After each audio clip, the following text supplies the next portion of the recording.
Hi everyone, welcome back to another video from Wake&Tech.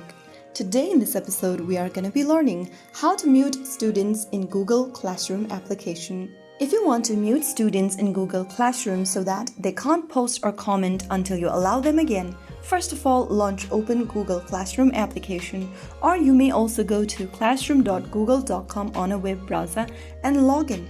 Once you're logged in as a teacher, go ahead and select the class from your list. After you choose a class, it will open up your announcement section. Once you're inside, click on the People tab at the bottom right corner.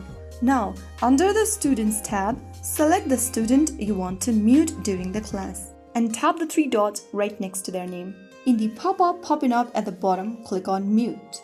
Click on Mute once again, and then the selected contact or your student will be muted. Now the student cannot post or comment on the class stream, they cannot reply to classmates' posts, their past posts remain visible unless you delete them, and they can still submit assignments normally.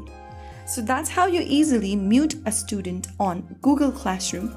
If you found the video to be helpful, don't forget to like, share, and subscribe to the channel. I will be back again in the next episode.